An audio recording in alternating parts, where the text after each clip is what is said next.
Bonjour et bienvenue sur le plateau de TLM dans Histoire d'entreprise qui va nous permettre de mieux connaître aujourd'hui la société Humalis, spécialisée dans le portage salarial. Nous accueillons son PDG, Christian Persson. Bonjour. Bonjour. Merci d'être avec nous pour parler de votre entreprise et de ses projets. Avec nous également sur ce plateau aussi Louis Tanberger. Bonjour. Bonjour monsieur. Grand spécialiste des introductions en bourse et vous préparez justement l'introduction en bourse de la société Humalis. Nous accueillons également Géraldine Guérillo. Bonjour. Bonjour. Vous êtes responsable R&D et RSE, responsabilité sociale de l'entreprise chez Humalis. Et puis nous accueillons aussi Didier Barbet. Bonjour. Bonjour. Vous êtes le cofondateur de la Fédération des auto-entrepreneurs et vous êtes un partenaire de Humalis. Vous nous l'expliquerez dans un instant. Christian Persson, peut-être pour commencer, rappelez-nous très vite votre parcours, ce que vous faisiez juste avant de créer la société Humalis. Très simple, mon parcours peut se décomposer en deux étapes. Une première, pendant 12 ans, j'ai accompagné des demandeurs d'emploi issus principalement de l'encadrement, donc vers le retour à l'emploi. Et j'ai également été journaliste pour les 10 000 résidents sud-coréens en France pendant 5 ans. Et ce qu'on peut dire, c'est que vous étiez au chômage quand vous avez créé la société Humalis. Exactement. J'ai l'habitude de dire qu'en 2008, j'étais chômeur indemnisé et 3 ans après, je payais 300 000 € net par mois de salaire à des personnes en portage salarial. Alors, on va expliquer ce que c'est que le portage salarial. C'est finalement quoi? C'est d'être l'employeur de ceux qui ont plusieurs employeurs Ça peut être. En fait, on est l'employeur unique de personnes qui ont un ou plusieurs clients. Alors, les clients ne sont pas les employeurs des consultants. C'est nous qui assumons le rôle d'employeur unique pour facturer l'ensemble des clients du consultant. Vous facturez les clients et vous faites la fiche de salaire de... Exactement. Et dans le contexte un peu critique que nous connaissons, le client peut être au bout du monde et nous prenons une assurance sur les factures et nous garantissons aux salariés portés la certitude d'être payés. Alors, vous êtes spécialisé surtout sur tout ce qui est ingénieur, on va dire, plus oui, spécialement? Oui, tout à fait. C'est-à-dire que nous, on a, dès le début, ciblé la population des ingénieurs ou des experts en informatique, puis par extension donc, dans les télécommunications, et plus récemment, l'ensemble des personnes qui travaillent dans la recherche. Donc, beaucoup de docteurs. Vous êtes une entreprise du nord de la France, mais vous avez désormais une implantation ici à Lyon.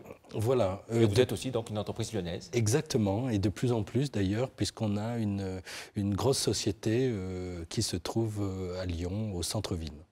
Votre stratégie, si on doit la définir en quelques mots, en quelques grands axes? Très simplement, c'est d'offrir le meilleur service à un nombre de consultants toujours plus nombreux, plus exigeants également.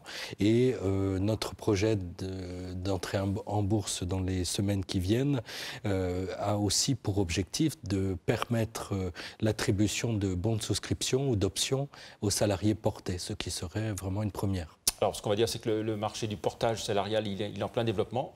Et que vous, sur ce marché, vous faites encore mieux que le marché, vous vous développez... C'est un doublement de chiffre d'affaires tous les ans, quasiment? Voilà, c'est-à-dire par simplicité, comme nous avons réussi à doubler les 2 années qui viennent de s'écouler le chiffre d'affaires, eh bien je me base sur ce que nous avons déjà réussi à faire et je propose le doublement, de se donner comme objectif, le doublement chaque année pendant les 5 ans qui viennent. En 2 mots, donc le chiffre d'affaires de l'année 2013 On est environ à 6 millions sur 2013, contre un peu plus de 3 millions sur 2012 et 2,4 millions effectivement en 2011. Voilà, et on peut dire que vous serez logiquement autour de 12-13 millions l'an prochain? Exactement, c'est-à-dire 12 millions, mais avec davantage de chercheurs qui seront portés par nos soins.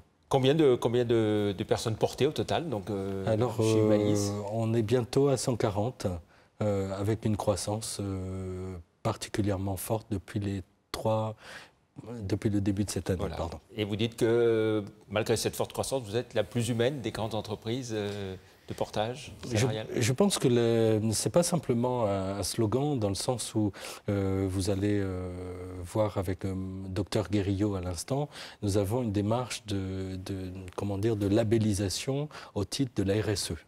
Et on vous en dira plus, mais on s'engage sur une charte de qualité et le respect d'un ensemble de principes qui peuvent nous permettre de revendiquer cette qualité. Voilà, alors justement, la transition est toute faite. Géraldine Guerriot, l'objectif, c'est d'être la première société de portage à avoir ce label RSE. Oui. On va rappeler ce que c'est que la RSE, hein, c'est la responsabilité sociale des entreprises. Ça s'étend aussi aux organisations de manière générale. Donc, c'est faire valoir en fait publiquement que nos pratiques sont bonnes et vis-à-vis de nos parties prenantes. Ça se base sur en fait une norme qui s'appelle l'ISO 26000 et ça vérifie en fait, c'est une manière de publier en fait dans les rapports annuels le fait des données extra-financières qui n'étaient pas vraiment prises en compte avant. Et je tiens quand même à préciser aussi que c'est pas quelque chose qui nous est imposé, c'est vraiment une démarche stratégique volontaire de notre part. C'est imposé effectivement aux grands groupes du CAC 40. À notre niveau, pas encore, mais bon, voilà. Donc, on a pris les devants et on veut faire reconnaître nos bonnes pratiques. Alors, justement, comment est-ce que vous y prenez pour obtenir ce label? Alors, la première étape, c'est une démarche... Vous êtes aussi sur la recherche et le développement? En fait, ça fait écho l'un et l'autre. C'est-à-dire que j'ai fait ma thèse sur des problématiques liées à la responsabilité sociétale d'entreprise. Nous avons aussi centré pas mal de nos recherches actuelles au sein de notre pôle R&D et du Malice Lab autour de la RSE et l'emploi. Donc l'un alimente l'autre et justement c'était intéressant pour nous de pouvoir avoir un aspect un peu plus opérationnel et de pouvoir prouver publiquement au moment de notre introduction en bourse que nos pratiques sont humaines. Ce label, vous pensez l'avoir d'ici combien de temps? En août. C'est assez certain que ça sera en août. Donc oui, je n'ai pas détaillé, mais donc on a... une démarche d'auto-évaluation et ensuite des experts externes vont venir auditer nos pratiques pour plus d'objectivité, donc Vigéo et Lucie. Alors quand on fait de la recherche en matière de portage salarial, ça porte sur quoi la recherche? Alors pour résumer, voilà, on s'intéresse à toutes les nouvelles formes d'emploi, aux leviers et freins à l'autonomie professionnelle et on essaie toujours de développer en fait des services plus innovants et plus adaptés pour accompagner nos consultants. Donc il y a vraiment une casquette opérationnelle pour chaque recherche que nous menons au sein du Malice Group. Didier Barbet, je l'ai dit, vous avez été cofondateur de la Fédération des auto-entrepreneurs. Aujourd'hui, vous êtes un partenaire du Malice. Votre entreprise s'appelle Entrepreneur Engine. Pourquoi est-ce que vous êtes partenaire du Malice? Pour plusieurs raisons. On a entendu parler des nouvelles formes d'emploi, d'autonomie. L'auto-entrepreneur sont des individus qui entreprennent, qui y croient, qui testent. Et effectivement, on a aussi constaté qu'il y avait des gens capés, avec un talent et une compétence, et que le statut d'auto-entrepreneur, de micro-entreprise, n'était pas adapté dans toutes les circonstances. Alors, Entrepreneur Engine, c'est un incubateur en ligne, c'est un programme d'accélération. On accompagne les individus vers la création d'entreprises. Et toutefois, le portage salarial est une clé pour réussir aujourd'hui, pour avoir de la flexibilité, pour avoir des compétences. Et puis, ça nous donne la mesure de l'innovation, puisque aujourd'hui, on a besoin de créer des équipes R&D pour construire les innovations, le progrès technologique.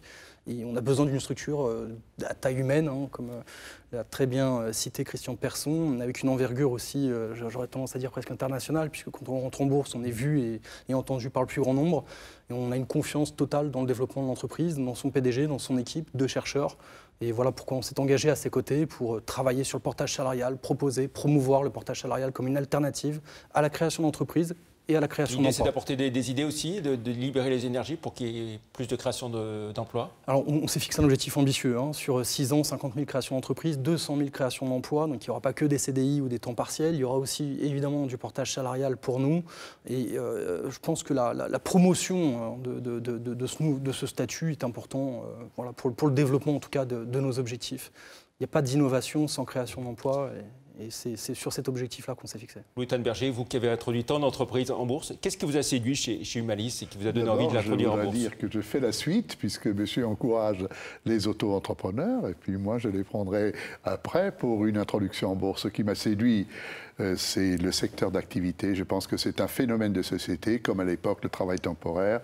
Je ne peux pas m'empêcher de rappeler qu'à 1 kilomètre d'ici est né ECO, qui est devenu ADECO, qui s'est introduit sur le marché libre à l'époque et qui est aujourd'hui numéro 1 mondial devant une marque américaine que vous connaissez. Donc l'entreprise est jeune, L'entreprise est performante, la rentabilité est, vous l'avez rappelé tout à l'heure, importante, et ce que n'a pas dit le président tout à l'heure, l'ambition d'Humalis et la bourse, et vous l'avez souligné, doit nous aider à devenir le numéro 1 du secteur, c'est-à-dire du portage salarial. Quel peut être l'atout, l'intérêt pour Humalis d'aller en bourse dès maintenant? Je crois que je l'ai un peu laissé entendre, la bourse est un accélérateur de croissance. Ce que je constate tous les jours, et je pense qu'on est tous d'accord là-dessus, le regard que les uns et les autres jettent sur une entreprise cotée n'est plus le même que ce qu'il était avant. Et donc, dans tous les pays du monde, il est démontré, j'ai parlé hier avec des Chinois, il y a 1000 entreprises en Chine qui font la queue pour entrer à la bourse de Shanghai. Et donc, dans tous les pays du monde, il est démontré que les entreprises cotées avancent plus vite que celles qui ne le sont pas. Regardez, aujourd'hui, vous avez une bataille dans la téléphonie, et je pense que M. Xavier Niel de Free ne ferait pas partie de ces, de ces challengers s'il n'était pas coté en bourse. Ça peut aller très, très loin. Alors, très vite, le marché, donc ce sera le marché libre? Le marché libre pour commencer, Alternex pour suivre, et puis pourquoi pas Euronext dans la foulée. Mais je pense que ce secteur va aller très très loin. Et en plus, nous présentons Humalis à un prix raisonnable. Je peux dire, sous le contrôle du président toujours en face de moi et propriétaire, 10 millions. Et donc c'est capitalisé 10 fois les bénéfices nets, à mon avis. Ça vaut beaucoup plus, mais le temps nous le démontrera. Christian Persson, pour conclure, on arrive à la fin de cette émission. La date d'introduction en bourse? Alors, le 15 avril, je pense que ça devrait. Voilà, première quinzaine d'avril. D'accord. Et si on doit donner une seule bonne raison aux investisseurs et aux actionnaires d'investir dans Humalis, qu'est-ce que vous diriez? D'avoir de la patience, dans la mesure où, comme l'a rappelé tout à l'heure notre ami M. Tanberger, nous n'avons pas absolument besoin de fonds propres. Hein, nous avons suffisamment. Nous avons besoin de rien. Voilà. Mais pour accélérer votre croissance, c'est ça? Voilà. Et la notoriété? Et accélérer notre développement en Tunisie et vraisemblablement dans la région asiatique d'ici 1 ou 2 ans. Oui, parce que votre ambition, elle est internationale aussi, on le rappelle. Voilà, je dois me rendre en Tunisie demain, puisque nous avons déjà une filiale là-bas. Et le projet est d'avoir une entité pour la Chine d'ici 1 ou 2 ans. Très bien. Merci beaucoup, à vous quatre, d'avoir participé à cette émission. Bonne chance à Humalis pour ses premiers pas en bourse. Une adresse de site, peut-être Internet, pour ceux qui sont intéressés par l'introduction? Tout simplement, humalis.fr. Très bien. Merci beaucoup. Très bonne journée. À très bientôt sur le plateau de TLM pour une autre histoire d'entreprise. Au revoir. Merci.